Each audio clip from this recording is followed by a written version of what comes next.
सभी लोग यहाँ जागरूक लोग आए हैं, कोई अनपढ़ गवाह नहीं आए हैं, सभी नेतृत्वकर्ता लोग आए हैं, हर एक दूसरे को हम लोग सब जानते हैं।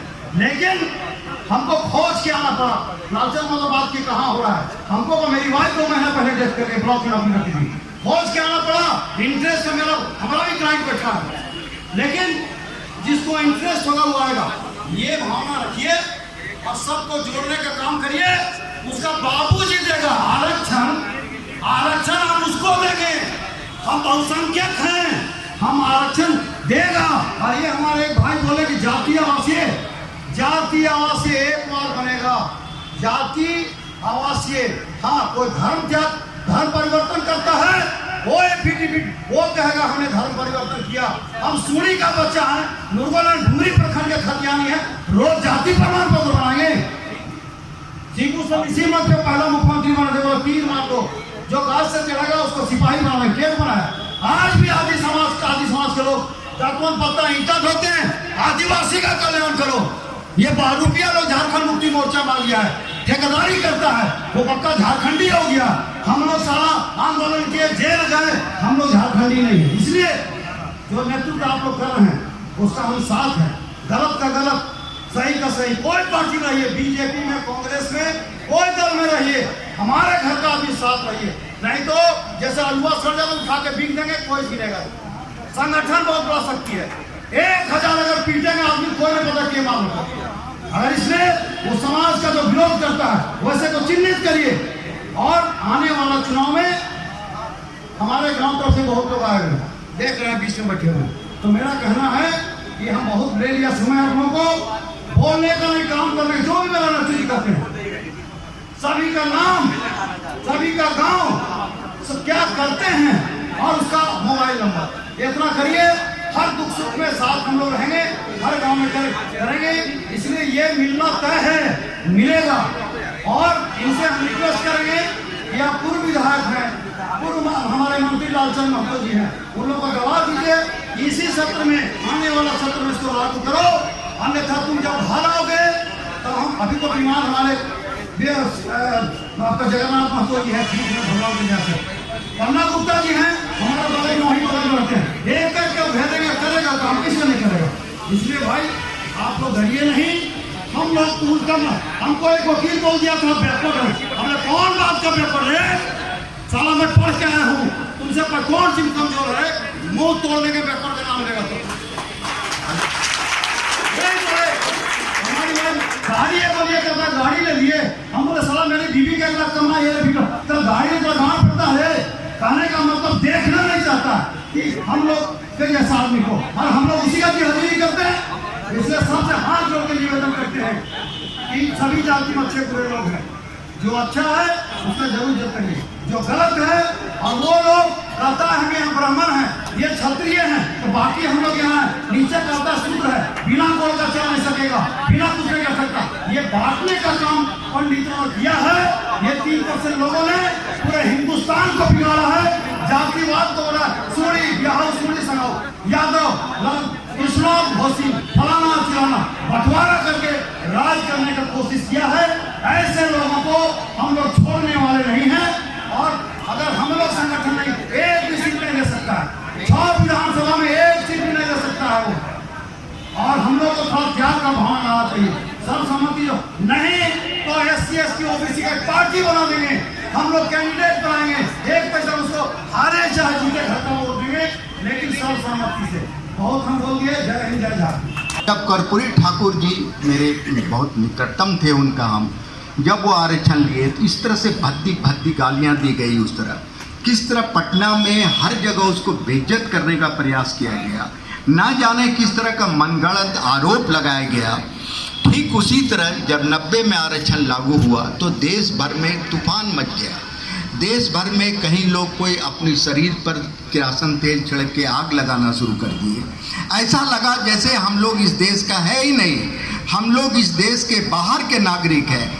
जबकि तमाम पिछड़े लोग अपनी हक और हुकूक की बात कर रहा था। आप अच्छी तरह जानते हैं कि जो ये संवैधानिक अधिकार है मेरा, दुर्भाग्यवश सभी राज्यों में, कुछ राज्यों में, जैसे हमारे छोटे भाई जयप्रकाश जी बतलाया, मैं उसको रिपीट नहीं करना चाहता हूँ, कि अन्य राज्यों में किस तरह की आरक्षण लागू है। कहीं 60%, कहीं 26%, 27%, कहीं 30%। लेकिन यहाँ हमारे जितने नौजवान लोग हैं, हमारे बहुत बड़े बुजुर्ग साथी भी हैं जो जानते होंगे कि आरक्षण कोई भीख में नहीं मिलती है। आरक्षण कोई आपको दे नहीं देगा, उसके लिए आपको संघर्ष करना पड़ेगा, उसके लिए लड़ाई लड़नी होगी, उसके लिए बहुत सारी कुर्बानियाँ भी देनी पड़ने की जरूरत पड़ेगी। मैं पिछड़ा वर्ग संघर्ष मोर्चा को अपने तरफ से या तमाम पिछड़ों के तरफ से इस बात का साधुवाद भी देना चाहूँगा कि उन्होंने इस पिछड़ों की इस लड़ाई को समझा और एक लड़ाई छेड़ दिया है झारखंड में। आदमी हो, देहात में हो, कहीं पर भी हो, जब भी इस तरह का कार्यक्रम हो तो आप जरूर आवाज़ उठाइएगा। कभी किसी समय लोहिया जी कहे थे, जब पिछड़ों की आरक्षण लागू होगी कभी तो दुर्भाग्यवश पिछड़ा सो जाएंगे और उसके विरोधी पूरी तरह से सजग हो जाएंगे और उसका आरक्षण का खिलाफ पूरी तरह से ताकतवर होकर उस आरक्षण को रोकने का काम करेंगे। आज यही हो रहा है, जहां आप सो गए, आपकी आरक्षण संवैधानिक अधिकार है, ये कोई मनरेगा नहीं है, ये कोई भीख नहीं है, ये आपका अधिकार है। लेकिन जब आपका अधिकार नहीं मिल रहा है तो हम और आप सो गए, हमारे नौजवान सो गया, किसी तरह की कोई लड़ाई नहीं, कोई मांग नहीं। जब ये ज़्यादा दिन नहीं बीता है, आप सभी लोगों को याद होगा या पढ़ते होंगे या कहीं सुनते भी होंगे कि 50 साल लग गया केंद्रीय नौकरियों में 27% आरक्षण का। वो भी ऐसे नहीं मिला, बहुत लंबा संघर्ष करना पड़ा, बहुत सारी कुर्बानियाँ देनी पड़ी। पटने में जब हम लोग जाते थे तो गिरिडीह से जाने के पूर्व ना जाने कितने जगह हम लोगों की गाड़ियों पर पथराव होता था, तोड़ फोड़ होता था। एक बार तो ऐसा मौका आया कि लगभग हम लोग सोचे कि अब तो हम लोग मारे जाएंगे, लेकिन उसमें तत्कालीन पप्पू यादव को जब फोन किया गया तो उन्होंने बिहार शरीफ में करीब 40-50 गाड़ी भेजकर हम लोगों को स्कॉट करके पटना ले गया। इसलिए मैं आप सभी लोगों से पुनः निवेदन करना चाहूँगा कि आप अपनी लड़ाई है, ये लड़ाई किसी एक जाति का नहीं है, ये तमाम पिछड़ों की लड़ाई है। इस लड़ाई में आप धर्म और जाति ना देखें, एकजुट होकर तमाम पिछड़े लोग एकजुट होकर इस लड़ाई को लड़ें, तभी आपका लड़ाई सफल होगा। मैं पुनः बधाई देना चाहता हूँ पिछड़ा वर्ग संघर्ष मोर्चा को कि जो ये लड़ाई लड़ रहा है। जय हिंद, धन्यवाद। बहुत बहुत धन्यवाद। हम कहना चाहते हैं भाइयों, जब हम बिहार राज्य में थे और झारखंड राज्य की आंदोलन चरम सीमा पर था, झारखंड आंदोलन के उपरांत झारखंड क्षेत्र के विभिन्न क्षेत्रों से हमारे वीरों ने, मां बहनों ने, नौजवान साथियों ने लड़कर ये लड़ाई लड़ी। लड़ने के बाद जो झारखंडियों को हक अधिकार, मान सम्मान मिलना चाहिए था, वो हमें वंचित रखा गया। जब हम बिहार में थे उस समय मेरा आरक्षण जो था 27% था। हर जो इतिहास से हम अलग झारखंड राज्य में रहना शुरू किए, मेरा आरक्षण कट के कितना हो गया? 14% हो गया। मित्रों, मैं कहना चाहता हूं, जब अलग राज्य हुआ, झारखंडियों का एक सपना था कि अलग राज्य होगा,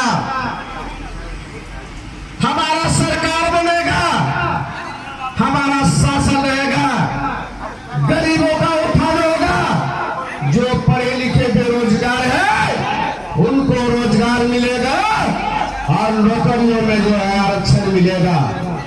लेकिन ये सपना साकार नहीं हुआ। इसलिए मित्रों, हम कहना चाहते हैं इस धरना के माध्यम से अभी झारखंड में पिछड़ा संघर्ष मोर्चा के जो नायक हैं, एक नायक जो है केंद्रीय अध्यक्ष माननीय श्री लालचंद्र माता जी, और दूसरा जो नायक है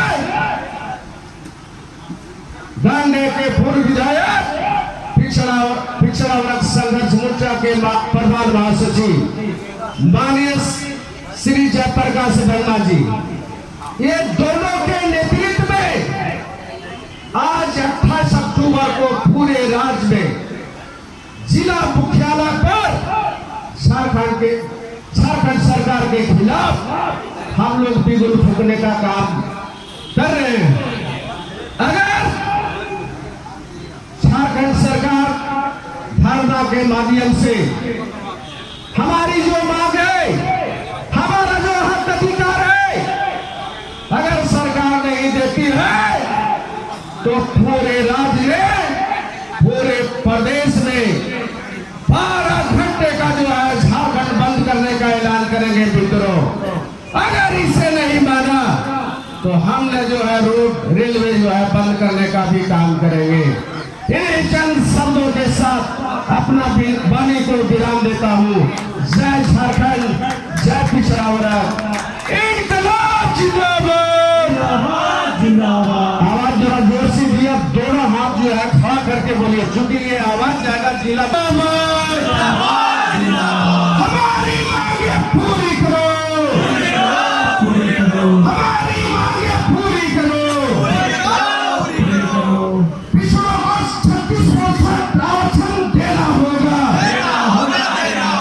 श्री जयप्रकाश वर्मा जिंदाबाद, श्री जयप्रकाश वर्मा जिंदाबाद, पूर्व ऊर्जा मंत्री श्री लालचंद्र जिंदाबाद। हम अपना हक लेके रहेंगे, हमसे जो टकराएगा, हमसे जो टकराएगा। जय झारखंड, धन्यवाद।